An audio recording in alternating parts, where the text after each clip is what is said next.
Hello again, it's Molly Moon time. Are you guys ready to see what happened after the flash of lightning? Here we go, chapter 25. A flash of lightning lit up the New York skyline. Molly found herself back in the Waldorf with Rocky. What? Why, Rocky, what's happening? Oh, Rocky, what are you doing? Why are we back here? Molly felt spooked. She didn't know what was real anymore, and she didn't like the feeling at all. Rocky, Molly said slowly, I don't understand. Is this real? Or are the woods in Briarsville real? I mean, we were just in Briarsville. Or was that my imagination? New York is real. Briarsville was your imagination. Definitely? Asked Molly. Yes. New York is real, and everything that you've been doing here is real, said Rocky. Are you sure? Asked Molly unsteadily. Yes, I'm sure, said Rocky. I just hypnotized you then, using my voice and this ball of golden paper. Rocky held up the chocolate wrapper. I made you think that you were still on the cross-country run.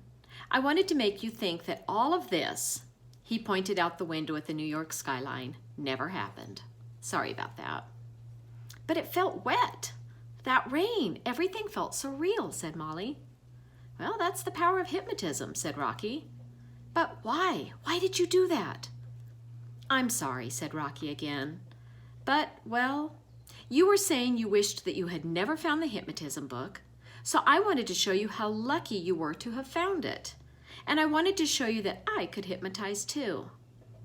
So you're a hypnotist too? I can't believe it, said Molly, still reeling from the trip that Rocky had taken her on, completely amazed by his talent. And that's what it feels like to be hypnotized. Quite nice. So, how did you learn? Rocky smiled. Guess. I don't know. Your new parents are hypnotists? Guessed Molly. No. I give up. Okay. Rocky reached into his denim jacket pocket and carefully pulled out 2 tissue paper packets. Do you recognize this? He asked, passing the lumpier one to Molly. Molly unfolded the tissue and found inside a small, shabby piece of burgundy-colored leather. She turned the leather over in her hand to discover the other side of a large golden capital letter H. The missing H, she said amazed, picking up the hypnotism book. She carefully placed the H in the space on the spine. It fit perfectly. The strange word hypnotism became hypnotism again. Then Rocky passed her the other parcel. This one, there were some neatly rolled yellowing pages. Molly turned the pages over. I can't believe it. You were the one who ripped those chapters out? I couldn't resist, said Rocky. Chapter 7, Hypnotism Using the Voice Alone, and Chapter 8, Long Distance Hypnotists, those are my specialties.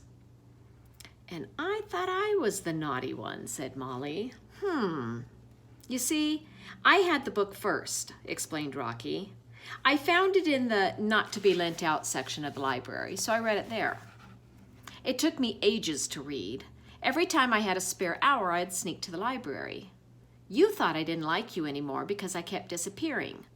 The truth was, I was trying to learn how to be a hypnotist because I had a plan.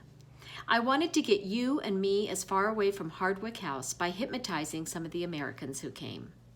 I wanted to hypnotize them into seeing how great you are. I wanted them to tell you how much they liked you because everyone else is always so mean to you. I wanted them to boost your confidence. That's why I never told you about the book.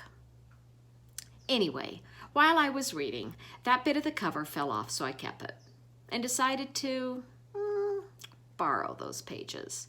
But you know what? I think I ought to put them back now. Rocky took the pages and opened the hypnotism book, and he put them into their rightful places. Home sweet home, he said. Then he gave the whole book back to Molly.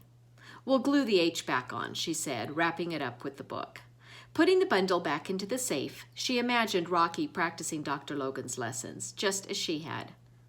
Did you hypnotize an animal? She asked, very intrigued. Yeah, a mouse in the library. You're kidding! I've never seen a mouse roll over like the one I talked to, Rocky chuckled. Molly laughed. And what about people? Who did you hypnotize? Well, people weren't easy, remembered Rocky. I could have hypnotized people, but it never really worked. You remember our argument on the cross-country run when I made that blowfish face? Yeah, Molly said, smiling. And you told me I looked really stupid? Yes, said Molly, laughing as she remembered. Well, explained Rocky, I was trying to hypnotize you into calming down because you were in a really bad mood. Molly grinned at the memory. So when did you get good at it? She asked. Well, something clicked the day the Alabasters came to Hardwick House. At least enough for them to fall under my spell. I was flabbergasted. I couldn't believe it when they actually wanted to take me home. They just turned up again on Saturday morning and wanted me to come away with them right there and then. Miss Adderstone, of course, was really pleased to get rid of me, and I couldn't spend enough time with them to persuade them to take you. But Rocky, maybe they really genuinely liked you, Molly interrupted. Well, maybe, said Rocky, maybe. Anyway, the thing was, Molly, that you were upstairs ill, and I wanted to say goodbye to you and explain that I'd come back and get you too, and that all the little kids as well eventually. Wow, I had such a plan, but Miss Adderstone wouldn't let me see you. She said you were highly contagious and that you were asleep, and I knew I wouldn't be able to hypnotize Miss Adderstone, and the Alabaster said that since we were traveling, I ought not to catch your illness. And it was awful, because I didn't want to make a scene just in case I put them off me, but I knew you'd be really upset, and I wrote you a note, but I expect Adderstone never gave it to you. And Molly, I'm so sorry. Rocky stopped out of breath. That's all right, said Molly. I knew something like that must have happened. Now, though, I'm more practiced at hypnotism, said Rocky, smiling craftily. Voice-only hypnosis is my strongest point, and most of the time it works. Said Molly. I never managed to master voice-only hypnosis myself, since I couldn't find the lessons. My specialty is eyes-only hypnosis, with a bit of voice on top. When you saw me on TV, did you guess that I'd found the book? You bet I guessed, said Rocky. Molly sat down and smiled. It was great to have Rocky back and someone to confide in. Real friends are the best thing, she said. Better than popularity, fame, or money. Rocky, I am so glad you found me. But what are we going to do about Petula? And what are we going to do about Nachman and the robbery? Well, Rocky nodded slowly. Things are a bit different now because Nachman doesn't know about me. I hope not, said Molly quietly. When do you think he'll ask you to rob the bank? Who knows, said Molly. He's so greedy. Day after tomorrow? That soon? Said Rocky. In that case, we've only got time to sort ourselves out. I've got an idea. It's a long shot, I have to admit, but it just might work. Okay, chapter 26. A flash of lightning lit up Petula's cell. She hated thunderstorms, and by herself she was even more terrified of them. She shivered in the corner of the damp basement room where Nachman had imprisoned her. After the kidnapping, Petula had been driven away from the theater and spent the night in Nachman's white van with Nachman stretched out flat in the back. Through the bars of her cage, Petula had studied the man's walrusy face and his scorpion necklace as he snored. She wondered why this strange-smelling person had stolen her. She had managed to claw an old half-eaten bologna sandwich and pulled it into her cage.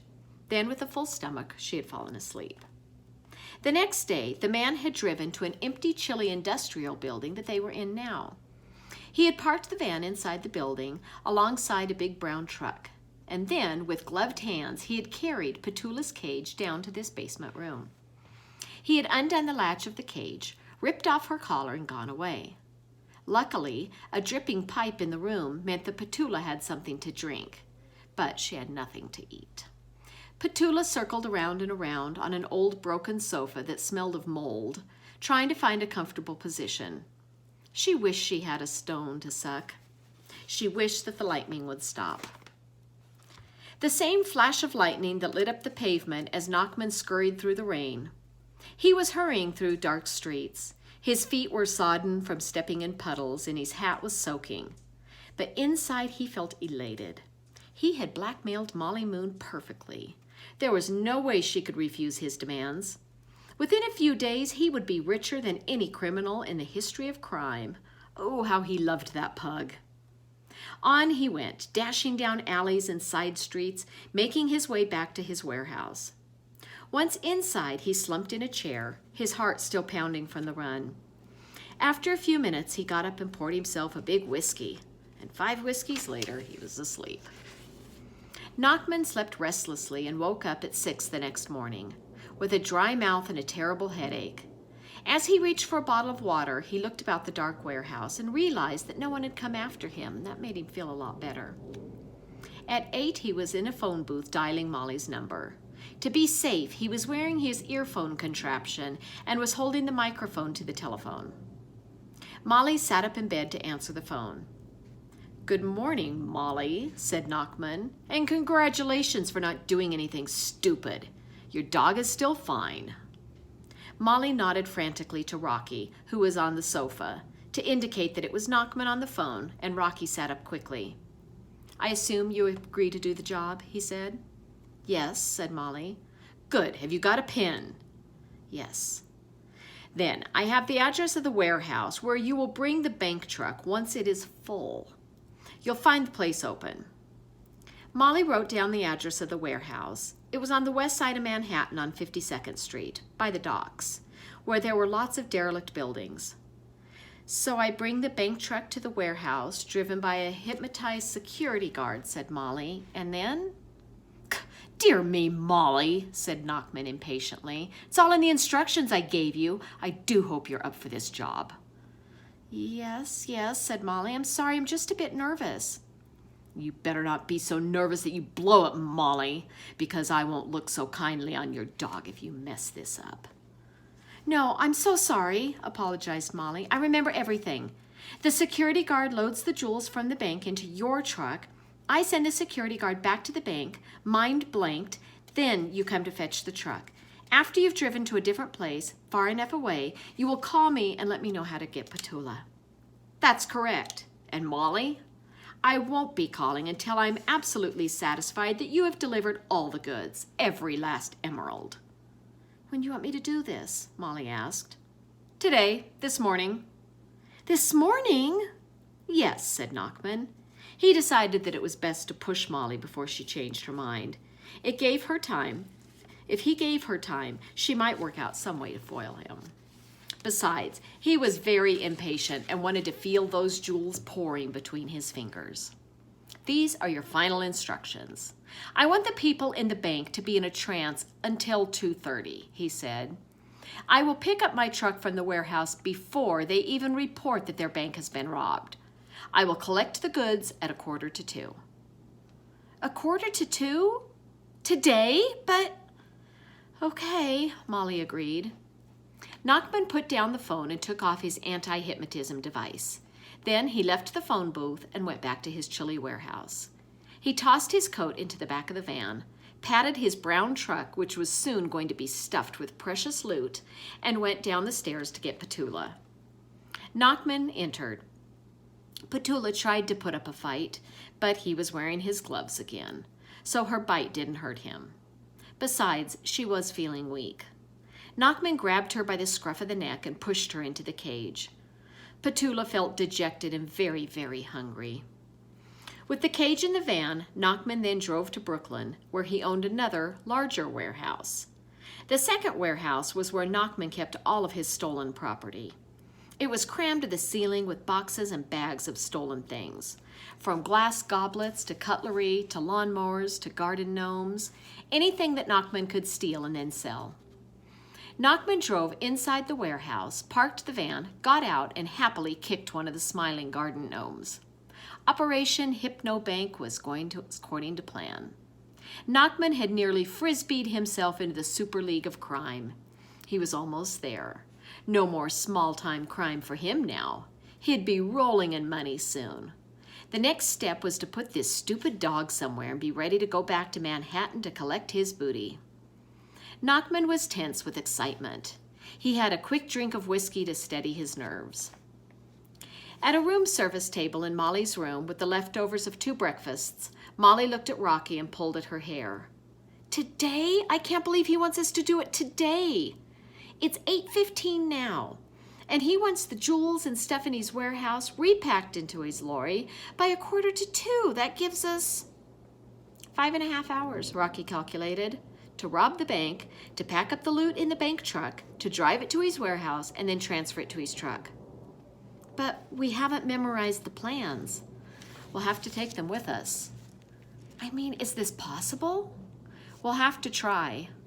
More than try, said Molly. We've got to do it 100% right. True, said Rocky.